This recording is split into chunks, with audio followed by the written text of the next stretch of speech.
있나? 지영이가 전화를 하려고 했는데 바쁜 것 같아서 녹화를 하도록 하겠습니다. 지영아, 출애굽기 원철 레위기 많이 이야기하기 전에 먼저 질문해준 거 땡큐. 질문해준 거 땡큐고, 너희가 이렇게 많이 궁금한 것들이 많으니까 되게 좋고, 나 또한 똑같이 고민했던 문제들이 많고, 하나는 내가 전혀 생각하지 못했던 문제도 있었고, 생각할 수 있게 되어서도 좋고. 자, 함께 보겠습니다. 출애굽기 1번. 바로왕에게 왜 계속해서 강팍한 마음을 느끼게 하신 건가요? 바로왕도 하나의 창조된 인간인데 악한 감정에 이용되게 하는 게 잘 이해가 안 됩니다. 네, 맞습니다. 자, 여기서 알아야 될 것이 히브리서가 아니지, 히브리 민족들의 이 글 쓰는 이 문학적 표현인데요. 우리가 창세기부터 쭉 이게 봐야 되는 것이, 창세기에서 가장 중요한 것 중 하나가 하나님께서 사람들에게, 우리 인간들에게 자유의지를 주셨다는 것입니다. 자유의지라는 것은 어떤 거냐면 하나님께서 우리의 의식을 침범하지 않으신다라는 거예요. 자, 그렇다면 방금 여기 문제, 바로왕에게 강팍한 마음을 주었다라는 표현은 도대체 무엇일까? 이것을 어떻게 이해를 해야 되냐면, 동일하게 이사야서나 보면 하나님께서 이스라엘 민족들로 하여금 그들로 하여금 하나님 말씀을 깨닫지 못하게 하셨다라는 표현이 있어요. 어떻게 하나님이 하나님 스스로를 배우고 하나님을 알고자 하는 사람들의 마음을 하나님을 알지 못하게 하셨는가? 유대인들의 민족의 눈을 가리셨다, 이런 표현이 있거든요. 근데 그 표현이라는 게 어떤 표현이냐면, 이제 아버지가, 부모님이 있잖아요. 여러분, 우리 지영이도 부모님이 있겠지만,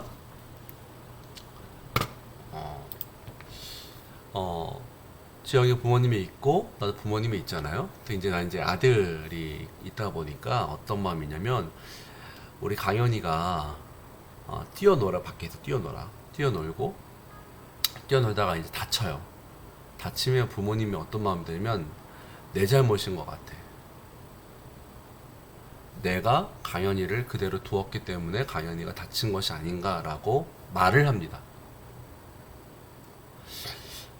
우리 강현이가 또 그렇고, 아픈 친구들이 있어요. 태어났을 때부터 아픈 친구들. 부모의 죄로 때문에 태어났다라고 보기는, 모든 것을 다 그렇게 보기는 어렵거든요. 실제로 요즘 난임도 있고 그런 것들이, 많은 것들이 부모의 잘못이기보다는 사회적 전체의 환경 오염 때문에 일어나는 일도 많고, 노산도 있고 물론. 그러니까 그러다 보니까 부모님들이 특히 자녀들을 알 때 어렵게 태어나는 아이들이 있어요. 부모님, 특히 엄마들은 어떤 마음이 드냐면, 내 책임이야 라고 합니다. 내 책임이야. 내가 그렇게 만들었어. 이 표현, 자, 이거를 부모님, 하나님의 마음으로 그대로 둡시다. 하나님 보기에 하나님이 그들을 사랑하는 마음으로, 그들을 사랑하는 표현으로 하시는 거예요. 내가 바로의 악한 마음을 그대로 두었다. 바로로 하여금 악한 마음을 갖게 했다. 그 심정, 하나님의 심정. 내가 이스라엘 민족들로 하여금 보지 못하겠구나. 내가 이스라엘로 하여금 깨닫지 못하겠구나. 이해돼요? 하나님의 마음으로 봐야 돼요. 인간의 중심으로 보는 것이 아니라, 이 쓴 사람이 하나님이시잖아요. 그러니까 하나님의 뜻으로 보았을 때 하나님 마음에 갖고 있는 그 안타까운 마음으로 이 과정을 봐야 됩니다. 이 말씀을 그대로 보는 것이 정확한 이해가 되겠죠? 2번. 안식일의 존재의 이유가 하나님께 회개하기 위함인가요? 네, 아닙니다. 아닙니다. 안식일의 존재의 이유는 정확하게 성경에 나와 있어요.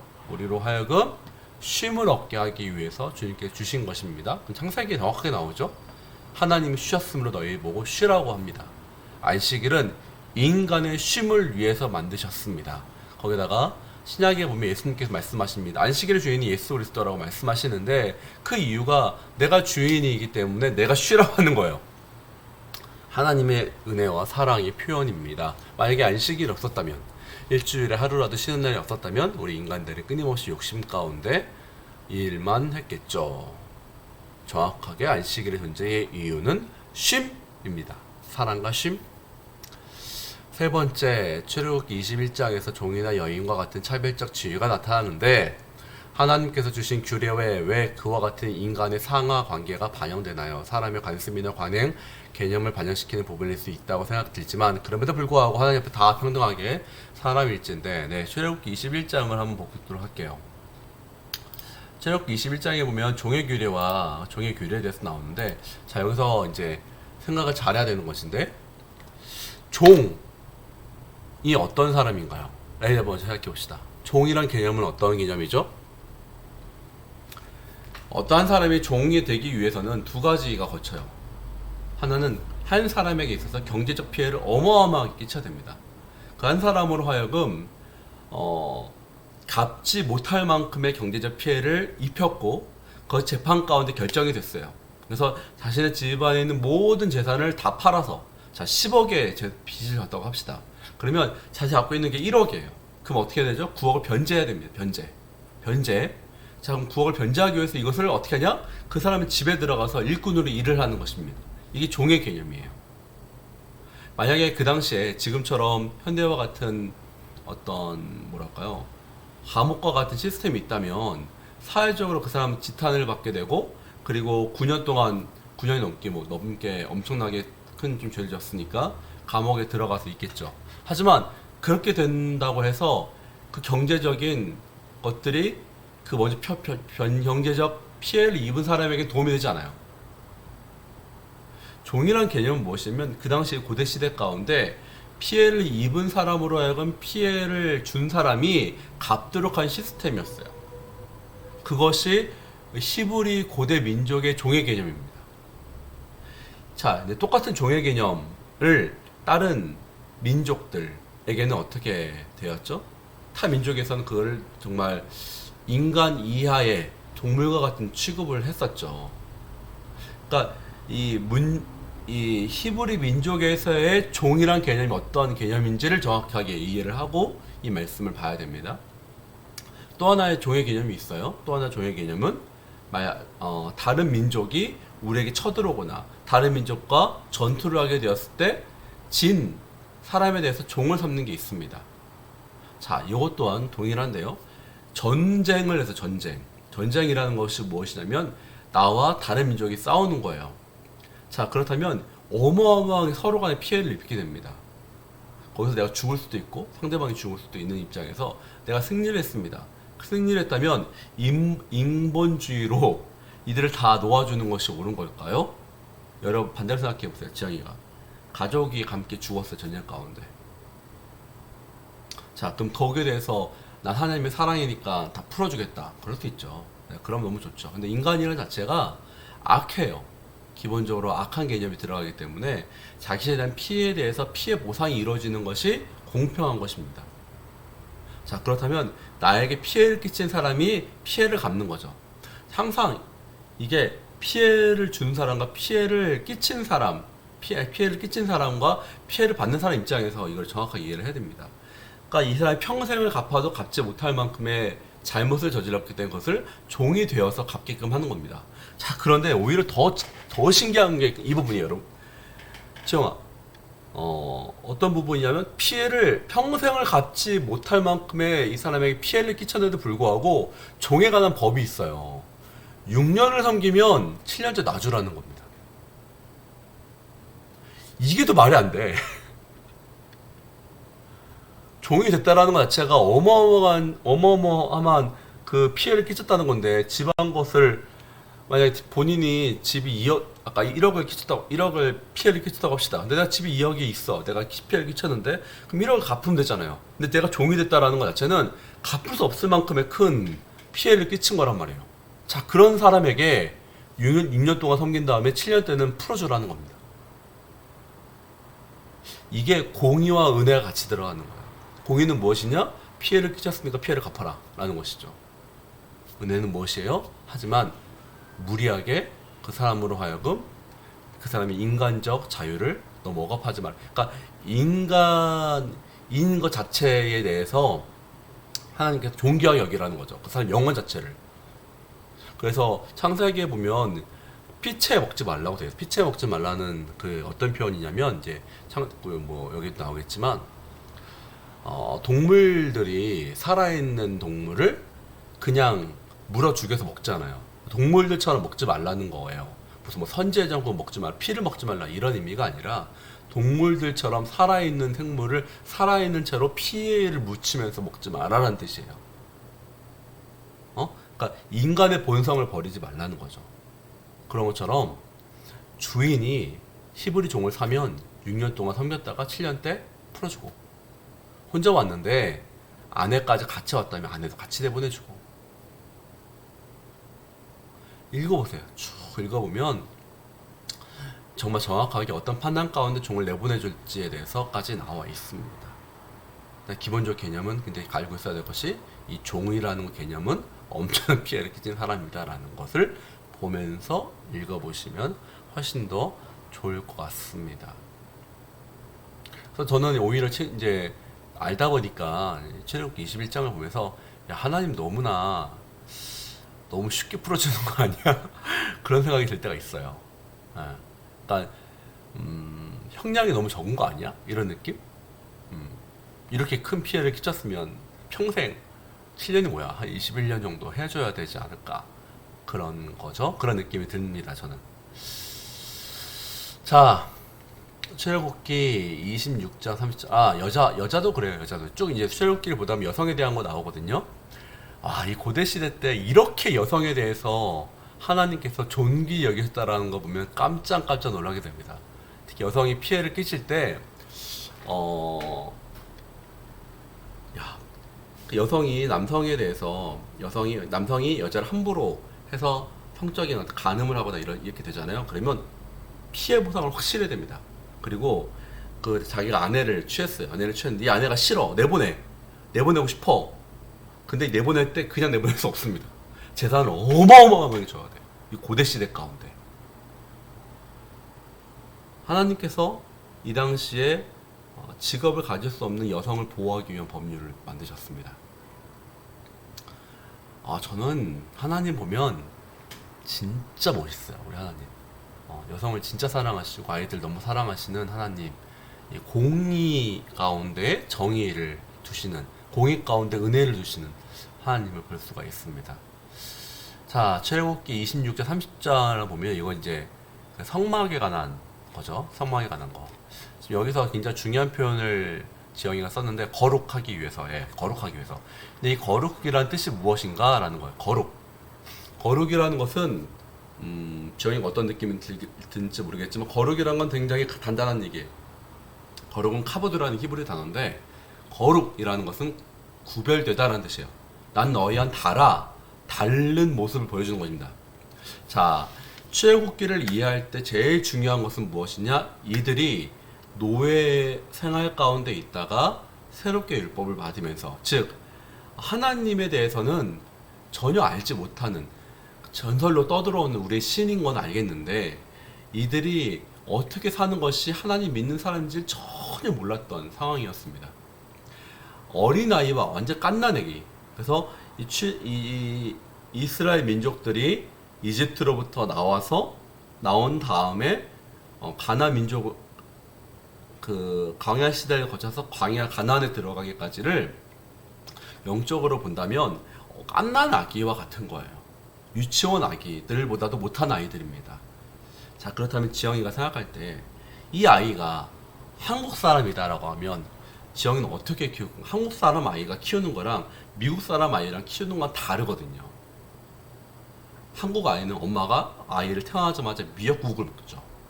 그리고 한국 아이 같은 경우에는 당연히 일반 아기처럼 행동하는데, 제가 중국에서 되게 특별한 일이 있었는데, 중국에는 아예 기저귀를 안 치워요.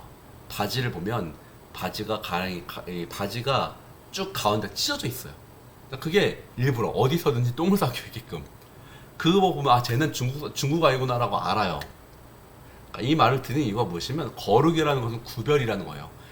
이 사람들은 거룩하다, 이 사람들은 너희랑 다르다, 다른 민족들하고 다르다를 보여야 됩니다. 자, 그렇다면 그 당시에 고대 시대 가운데 가장 너희는 하나님의 민족이야, 하나님이 너희를 선택하셨어, 다른 민족이 누구나 보더라도 가장 다르게 보일 수 있는 첫 번째는 무엇일까요? 제사의 방법이에요. 그 당시 다른 민족들이 드리고 있었던 제사들하고 완전 다른 방식과 다른 모습으로 제사를 드리는 것이 구별의 첫 번째 목적이었죠. 그래서 옷을 입는 것부터 시작해서 제사하는 방식 모든 것들이 그 당시에 있었던 다른 이방인들이 믿는 방식과 완전 다른 모습. 그래서 성막부터 시작해서 집을 짓는 것도 다르게 해야 되고요. 옷을 입는 것도 달라야 되고요. 제사를 드리는 방식도 다 달랐습니다. 그래서 그거를 하나님께서 직접 아이에게 말씀하는 겁니다. 너 크기는 이만큼으로 만들어. 색깔은 어떻게 만들어. 라고 다 말씀하시는 것은 우리 이스라엘 민족들을 무시하는 것이 아니라 이것이 구별이야.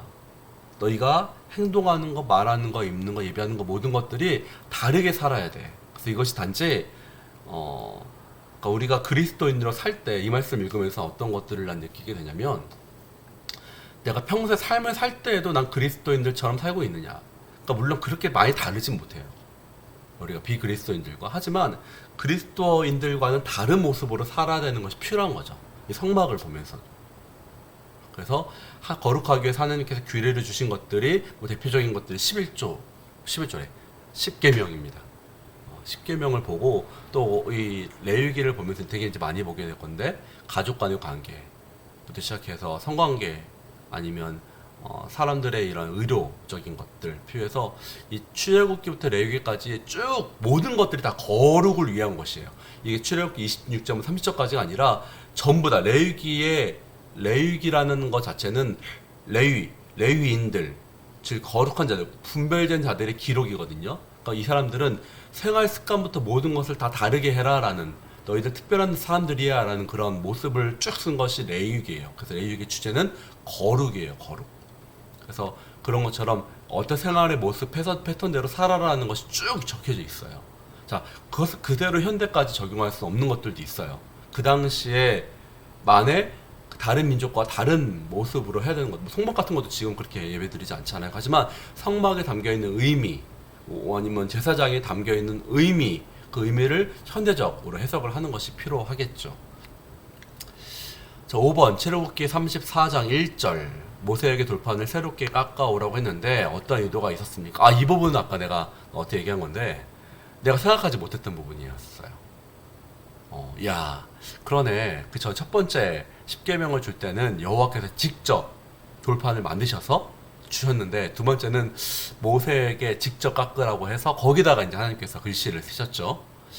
야, 그걸 보면서 이거는 개인적인 묵상이에요. 이거는 개인적인 묵상. 앞에 거는 이제 제가 성경에서 나오는 거니까 그대로 이건 답인데 5번은 이거는 의견입니다. 의견. 묵상적 의견. 목회자로서 그 전까지는 하나님께서 직접 율법을 주시고 그 율법을 인간들에게 지키라고 했는데 인간에게 있어서 그것이 계약이 되지 않았다는 느낌이 들어요. 쉽게 예를 들어서 남자와 여자가 있어요. 결혼을 하잖아요. 결혼하는데 남자가 일방적으로 여자를 사랑합니다. 이런 결혼은 굉장히 불행해요. 한쪽에서 끊임없이 사랑만 해주면 불행한 결혼이 됩니다. 반드시 결혼이라는 건 쌍방간에 이루어져야 되거든요. 내가 주는 만큼 상대방도 받아야 됩니다. 내가 아무리 사랑한다 할지라도 끊임없이 주는 거는 동정이지 사랑이 아니에요. 인간이 반드시 그렇게 되어 있습니다. 근데 이걸 왜 말하냐? 인간이 하나님께 이제 돌을 깎아서 드리자 10계명. 그러니까 그 전에 너희가 이것을 하라라고 하나님께서 말씀하셨다. 이제는 우리가 이것을 하겠습니다라고 모세가 인간의 대표로서 하나님에게 드린 것이 아닐까. 라는 그런 생각을 하게 됩니다. 자, 다음 레위기. 피가 보통은 부정하다고 하는데 속죄물의 피는 거룩하다고 합니다. 피의 속상은 무엇이고 그것은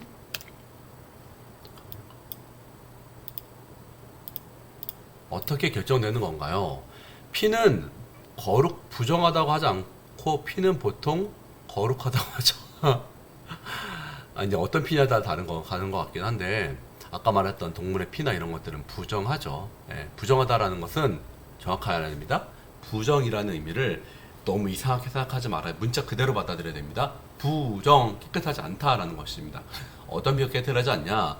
이미 피를 이렇게 몸 밖으로 내보내잖아요. 특히 제사를 할 때 그럼 피를 다 버려야 돼요. 왜 버려야 되냐면 이 피 자체가 그 당시에 고대 지방 가운데 사막 지역 가운데 있습니다. 그렇죠? 지금 제 피 처리의 공정들이 있기 어려워요. 피가 밖으로 드러나는 순간 오염이 돼요. 오염. 오염이 되기 때문에 부정이라고 하는 거예요. 그래서 특히 레위기에 보면 부정하다 부정하다라고 하는데 이것이 무슨 뭐 영적으로 죄를 졌다라는 의미가 아니야. 그냥 깨끗하지 않다야. 깨끗하지 않다. 그래서 그 피부를 너희가 부정하다 아니면 뭐 여성이 뭐 생리를 했을 때 부정하다 이것이 여성을 비하는 것이 아니라 생리란 생리피 자체가 깨끗하지 않는 거죠. 지금은 이제 그거를 뭐 기관 시설이나 여러 가지가 좋은 것들이 있기 때문에 깨끗하게 처리할 수 있는 방법들이 있지만 이 당시엔 그게 안 되잖아요. 근데 그것을 그대로 두게 되면 뭐가 생기냐면 전염병이 생겨요. 부정한 것을 그대로 뒀을 때. 뭐 대표적으로 피부병 같은 경우에 부정하다라고 성경과 표현하고 있는데 피부병을 그대로 두면 오염되게 되고 이것이 오염된 것이 이 공동체 가운데 전염병이 됩니다. 그래서 이것을 특히 레위기에서의 부정하다라는 전염병과 관련해서 생각하면 굉장히 좋아요. 그래서 그걸 깨끗하게 처리를 해야 된다라는 의미입니다. 속죄 제물의 피는 거룩하다라고 합니다. 자, 이것은 이제 그 피를 하나님께 드렸다. 언제나 이것을 깨끗하게 다 태우라고 하거든요. 다 태운 다음에 이것을 내가 대신 이거를 흠양하겠다. 내가 너희가 속죄 제물이라는 것 자체가 의미를 담고 있는 거죠. 의미. 이것은 다 속죄제라는 것이 예수 그리스도까지 포함되거든요. 예수 그리스도의 피가 우리를 깨끗하게 하셨다고 주님은 받아들이시는 거죠. 예수 그리스도의 피 자체가 우리를 깨끗해 준 건 아니에요. 정확히 말하면 예수 그리스도의 순종이 우리를 깨끗하게 만드시고 우리 모든 죄를 용서해 주신 거죠.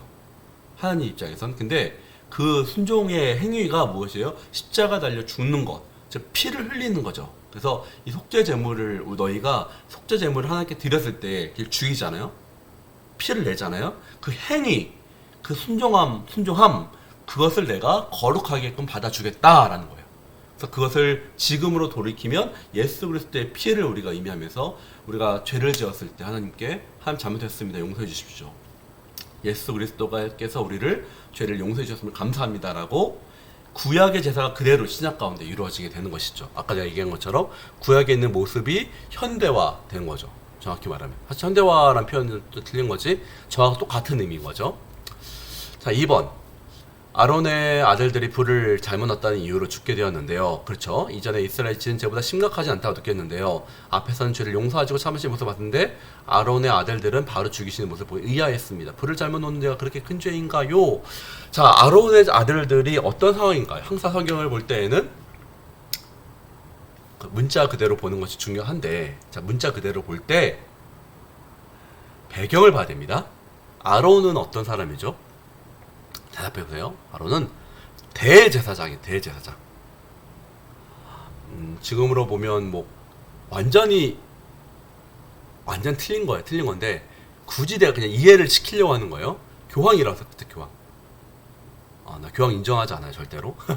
자, 그런데 그런 의미죠. 천주교에 있어서 교황 같은 의미예요. 자, 근데 그가 첫 시작, 이 하나님의 교회, 하나님의 공동체가 첫 시작이에요. 첫 시작의 첫 대제사장입니다. 아론이. 자, 모든 사람들은 그러니까 우리 강현이랑 엘리미를 보면 느끼는 건데 엘리미가 강현이를 하는 걸 똑같이 따라해요.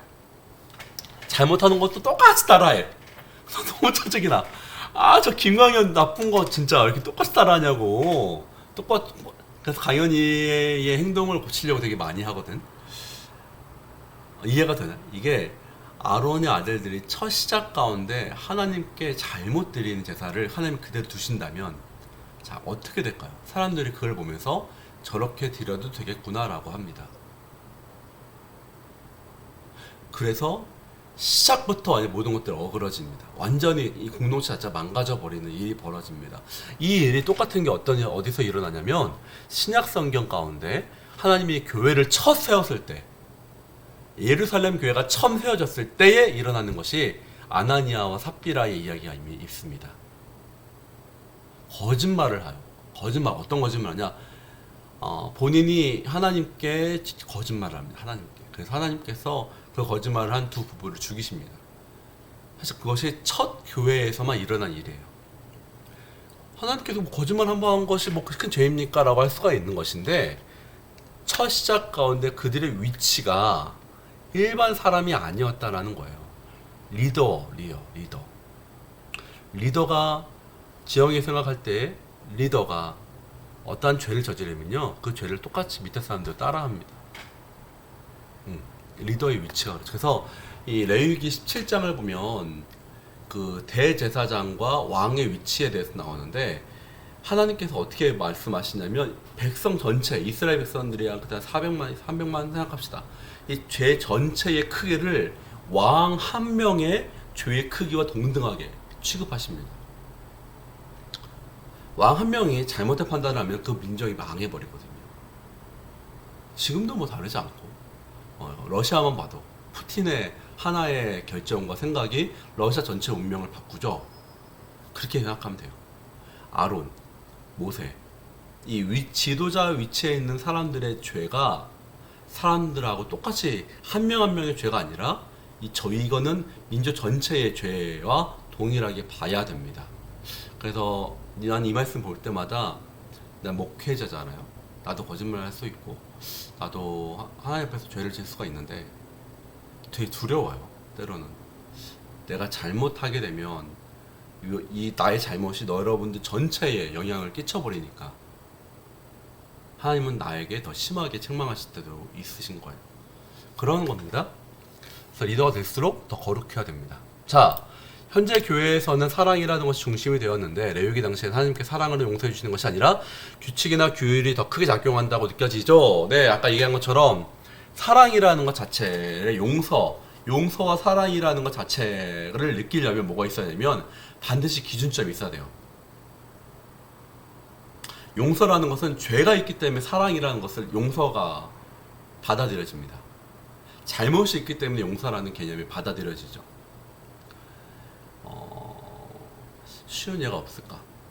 자, 이 사회에서는 중국 생각합시다. 내가 중국 얘기하는 거 이해해 주세요. 중국에서 이 카피, 모방이라고 합니다. 모방. 카피가 아니라 모방이라고 하는데요. 그러니까 모방은 죄가 아니에요. 중국 사람들에게 있어서는. 다른 사람의 지적 재산권을 갈취하는 것은 잘못이 아닙니다. 또 다른 창조물을 위한 또 하나의 행위인 거죠. 그래서 카피 제품이 굉장히 많거든. 거기서 가보면. 자, 그렇다는 것은 거기서는 그렇게 하는 것이 잘못이 아니라고 생각하는 문화예요. 문화. 근데 우리나라도 사실 그랬어요. 70년대, 80년대까지는. 근데 그것이 잘못이라고 느껴지기 시작했어요. 법률이 정해진 다음에 잘못이라는 것이 알게 되고요. 잘못을 했기 때문에 여기서는 처벌을 받게 되죠. 다른 사람의 지적 재산권을 함부로 갈취하게 됐을 경우에. 자, 그런데 갈취한 거에 대해서 이제 본인은 무엇을 알게 되는, 내가 잘못했다라고 알아. 잘못했다고. 자, 잘못했다라는 거 알 때에 이 사람에 대해서 감형을 해주거나 이 사람의 죄를 용서해주면 용서라고 받아들입니다. 이치가. 사랑이라는 것도 그래요. 사랑이라는 것 기본 재료가 용납이죠. 용납. 가장 많이 받아들이는 게 용납이, 잘못을 용납하는 건데, 무엇이 문제냐? 이 사람이 사랑이라는 것을 알고 있어야 돼요. 설교 때도 얘기했는데, 우리 아이들이 엄마가 해준 밥 자체를 해주는 것을 감사라고 받아들이지 못해요. 당연한 거라고 받아들입니다. 문제인 거죠. 아닌 거예요. 그 당연하다고 받아들이지 않을 때 사랑인 것을 알게 되고 용서라는 것을 알게 됩니다. 자, 그렇다면 하나님께서 특별히 레위기는, 다시 말할게요, 첫 이스라엘 백성들이 출애굽을 하고 첫 번째로 민족이 만들어지는, 하나의 나라가 만들어지는 시작점입니다.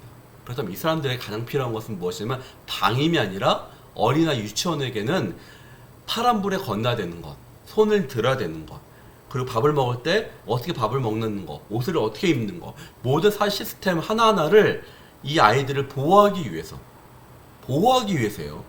이 민족을 사랑하는 하나님께서 이 민족이 다른 민족들하고 같이 방임하고 죄를 지면서 사는 것이 아니라 올바로 살 수 있도록 만든 것, 그것이 규칙입니다. 규칙. 그래서 규칙이 있어야지만 사랑이 이루어지는 것이죠. 이해되나요? 그래서 규칙과 규율이 더 중요한 것입니다.